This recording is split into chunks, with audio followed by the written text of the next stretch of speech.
এই নামাজের প্রতি আমাদের অবহেলা বেশি, ঠিক কিনা? বাইরা এই নামাজ হচ্ছে মুমিনের জন্য নিরাপদ স্থল। কি স্থল? নিরাপদ। একটা উদাহরণ দিতে বুঝতে পারবেন। এই নামাজটা কমলবতী মায়ের মতো দুঃখ কষ্ট এবং বিপদ আপদের সময় যেমনি ভাবে একটা সন্তান তার মার কোলের মধ্যে আশ্রয় গ্রহণ করে, ঠিক তদ্রূপ ভাবে কোলে মুমিন যদি দুঃখ কষ্ট এবং মুসিবতের মধ্যে পড়ে যায়, তখন ওই মুমিন বান্দাটা কোনো বিত্তশালী ব্যক্তির কাছে যায় না, কোন বান্দার কাছে যায় না, কোন বিত্তবানদের কাছে যায় না, তখন সরাসরি আল্লাহর সাথে কানেকশন শুরু হয়ে যায়। নামাজের মধ্যে দাঁড়িয়ে নামাজ পড়ে প্রার্থনা করে কার কাছে? আল্লাহর কাছে।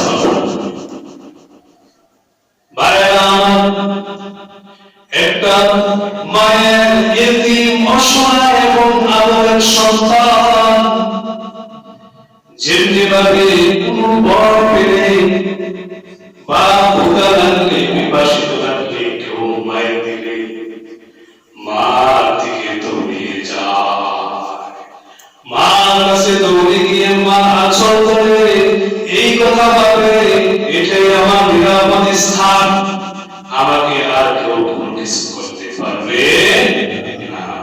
ঠিক তদ্রূপ ভাবে প্রকৃত মুমিনের পরিচয় হইতেই যখন সে কষ্ট পাবে, যখন সে বিপদের সম্মুখীন হবে, যখন সে মুসিবতের সম্মুখীন হবে, তখন সে দুনিয়ার কারোর কাছে না দৌড়িয়ে আল্লাহ তাআলার দরবারে দাঁড়িয়ে যাবে এবং আল্লাহ তাআলাকে সে নিরাপদ স্থান মনে করবে এবং সমস্ত বিপদ আপদ থেকে আল্লাহ তাআলার কাছে প্রার্থনার মাধ্যমে পরিত্রাণ চাবে, ঠিক কিনা?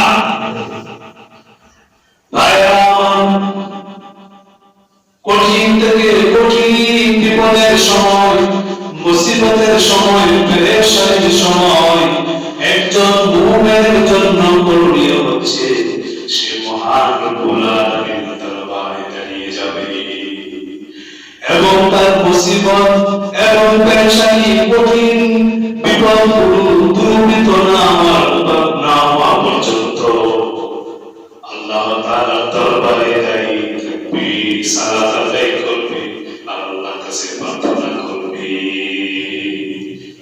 এটাই তো নিয়ম। এটা আমার কথা নয়, সূরা বাকারার 153 নম্বর আয়াতে আল্লাহ তাআলা মুমিনদেরকে জানিয়ে দিলেন, এই বান্দাগণ, যখন তোমরা কঠিন বিপদের মধ্যে পড়ে যাবে, কঠিন মুসিবত এবং জটিলতার মধ্যে পড়ে যাবে, তখন তোমরা কারোর কাছে দৌড়াবে না, দুনিয়ার কাউকে আশ্রয় পাবে না, দুনিয়ার কারোর কাছে সাহায্য প্রার্থনা করবে না, একমাত্র আমার কাছে সাহায্য প্রার্থনা করো। দুইটা জিনিসের মাধ্যমে, কয়টা জিনিসের মাধ্যমে? একটা হচ্ছে নামাজের মাধ্যমে, আর একটা হচ্ছে ধৈর্যের মাধ্যমে। নামাজ পড়বা, ধৈর্য রাখবা, আমি আল্লাহ তোমাকে কঠিন পরিস্থিতি, কঠিন মুসিবত থেকে পরিত্রাণ দেব। সুবহানাল্লাহ। আল্লাহ তাআলা সূরা বাকারার মধ্যে বলেন 153 নম্বর আয়াতে, ইয়া আইয়ুহাল্লাযীনা আমানু ইসতাঈনু বিস-সাবরি ওয়াস-সালাহ ইন্নাল্লাহা মা'আস-সাবিরিন। ইয়া আইয়ুহাল্লাযীনা আমানু, হে ইমানদারগণ, ইসতাঈনু, তোমরা সাহায্য প্রার্থনা করো, বিস-সাবরি ওয়াস-সালাহ, ধৈর্য ও নামাজের মাধ্যমে। কে বললেন? কথা বলেন, কে বললেন এই কথা? আল্লাহ তাআলা বলেন,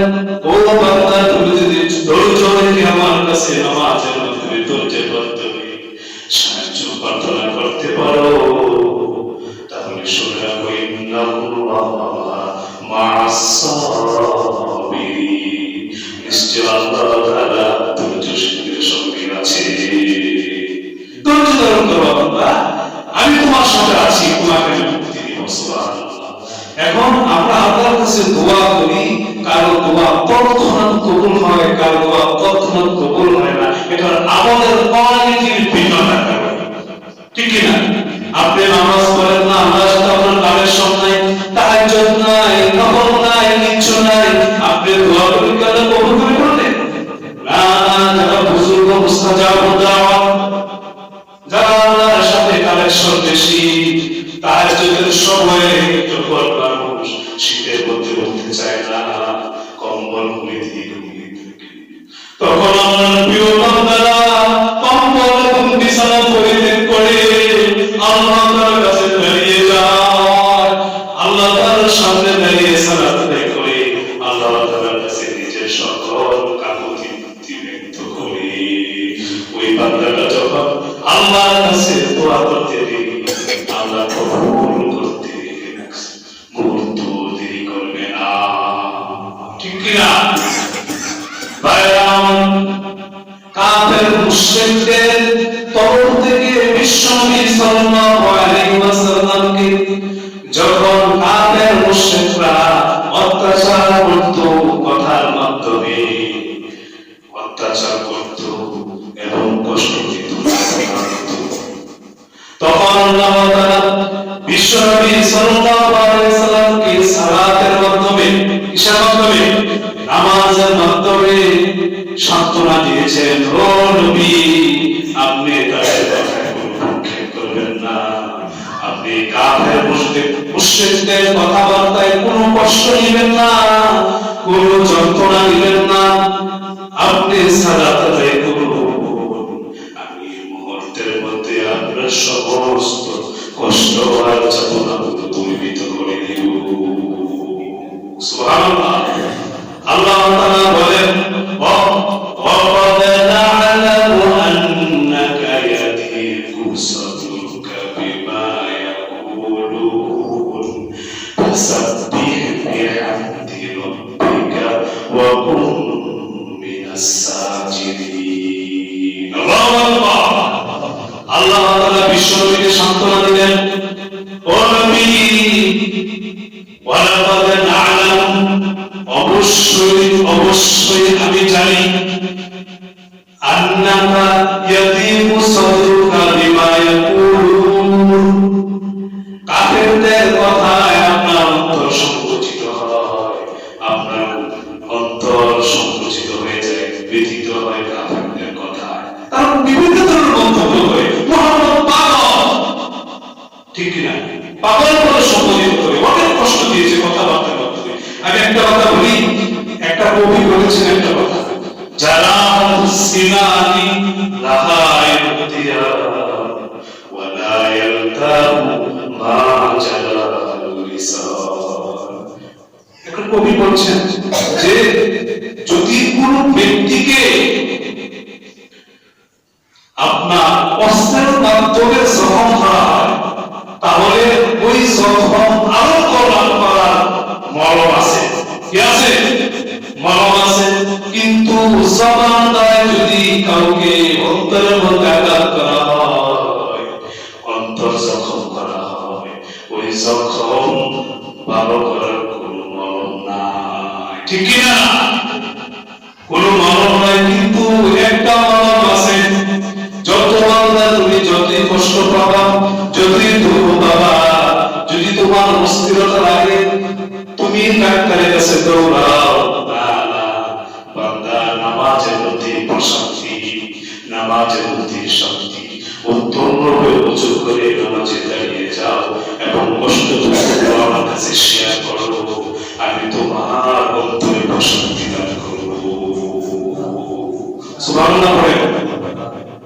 আল্লাহ তাআলা বিশ্বনবীকে এই নামাজের নির্দেশ দিয়ে দুঃখ কষ্ট দূর করে দিয়েছেন, এর দ্বারা তিনি বান্দাদেরকে শিক্ষা দিয়েছেন। আমি আমার নবীকে যখন কাফেরদের কথায় তিনি মর্মাহত হয়ে গেলেন, তখন আমি তিনাকে নামাজের নির্দেশ দিয়েছি। নামাজ যখন তিনি পড়া আরম্ভ করলেন, আমি আমার হাবিবের সকল দুঃখ কষ্টগুলো মুহূর্তের মধ্যে দূর করে দিলাম। আল্লাহ তাআলা বলেন, ওয়ালাকাদ না'লামু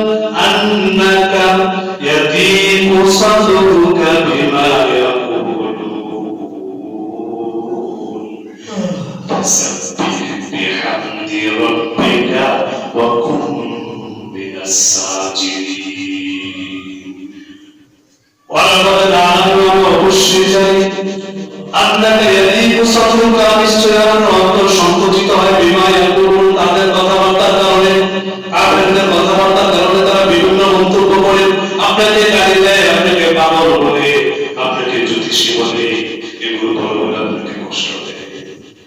সুতরাং সুতরাং ও নবী, আপনি আপনার রবের প্রশংসার মাধ্যমে পবিত্রতা ঘোষণা করুন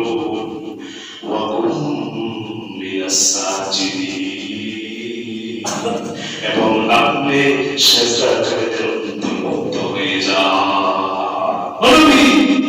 আপনি আপনার প্রভুর প্রশংসা মাধ্যমে পবিত্রতা বর্ণনা করুন এবং সেজদাকারীদের অন্তর্ভুক্ত হয়ে যান, নামাজি হয়ে যান, নামাজ পড়েন। মুহূর্তের মধ্যে কাফেরদের কথাবার্তার কারণে, কাফেরদের গালি দেওয়ার কারণে আপনার অন্তরে যে কষ্ট উদিত হয়েছে, ওই কষ্ট আমি আল্লাহ মুহূর্তের মধ্যে দূর করে দেব। সুবহানাল্লাহ। নবীকে নির্দেশ দিলেন, আমরা উম্মত হয়ে এই নির্দেশ করব পালন। আল্লাহ তাআলা আমাদেরকে তৌফিক দান করুন। আমিন বলেন। এই নামাজ এর গুরুত্বপূর্ণ ইবাদত। কি গুরুত্বপূর্ণ ইবাদত? যে ব্যক্তি নামাজ আদায় করবেন, বিশ্বনবী সাল্লাল্লাহু আলাইহি ওয়াসাল্লাম বলেছেন, আল্লাহ তাআলা তাকে পাঁচ প্রকারের বিষয় দ্বারা সম্মানিত করবে। সুবহানাল্লাহ। বিশ্বনবী সাল্লাল্লাহু আলাইহি ওয়াসাল্লাম বলেন, قال صاحب القرآن رسول الله صلى الله عليه وسلم من حافظ على الصلاة যে ব্যক্তি নামাজকে হেফাজত করবে। নামাজ হেফাজত করার অর্থ কি? নামাজ গুরুত্ব সহকারে আদায় করবে। আকরামাহুল্লাহু তাআলা বিখামসি রিসালিন, আল্লাহ তাআলা তাকে পাঁচ কথার বিষয়ে দ্বারা সম্মানিত করবে। সুবহানাল্লাহ। হাতে বলেন এক নম্বর সম্মান, ইয়ারফাউ আনহু দিকাল আইশ, আল্লাহ তাআলা ওই বান্দা থেকে, নামাজি বান্দা থেকে জীবনের সংকীর্ণতা উঠিয়ে দিবে। সুবহানাল্লাহ। ও বান্দা, তুমি দুনিয়ার বুকে জীবন যাপন করো, তোমার রুজি রোজগারের সংকীর্ণতা আছে, তোমার কামায়ের সম্পূর্ণতা, কামায়ের না থাকার কারণে তোমার রিজিকের পর কিভাবে খাবো, কিভাবে চলবো, কিভাবে পড়বো, কিভাবে বসবাস করবো, ঠিক না? তুমি সার্বক্ষণিক এই চিন্তা বিক্রি করো আর কাজের সন্ধানে যাও, ঠিক না? ও বান্দা, তোমার রিজিকের সংকীর্ণতার ভয় তুমি গুরুত্ব সহকারে নামাজ আদায় করো, তোমার জীবনের রুজি রোজগারের সংকীর্ণতা আমি তোমার থেকে উঠিয়ে দিব। সুবহানাল্লাহ। এক নম্বর পুরস্কার কি নামাজের ভিত্তিতে বলেন ইয়ারফাউ আনহু দিকাল আইশ, আল্লাহ তার থেকে জীবনের সংকীর্ণতা, রুজি রোজগারের সংকীর্ণতা উঠিয়ে দিবেন। এক নম্বর পুরস্কার। দুই নম্বর পুরস্কার হলো আযাবাল কবরি, আল্লাহ তাআলা তার থেকে আযাবে কবর উঠিয়ে দিবে। সুবহানাল্লাহ। বাইরে আমার কবর হলো আখিরাতের গাড়ি, শুরু থেকে প্রথম গাড়ি, ঠিক না? এই গাড়িতে যদি কেউ মুক্তি পেয়ে যায় তাহলে অন্যান্য গাড়িগুলোতে সে মুক্তি পেয়ে যাবে। আর যদি কবরে কেউ ধরা পড়ে যায় তাহলে সে পথে পথে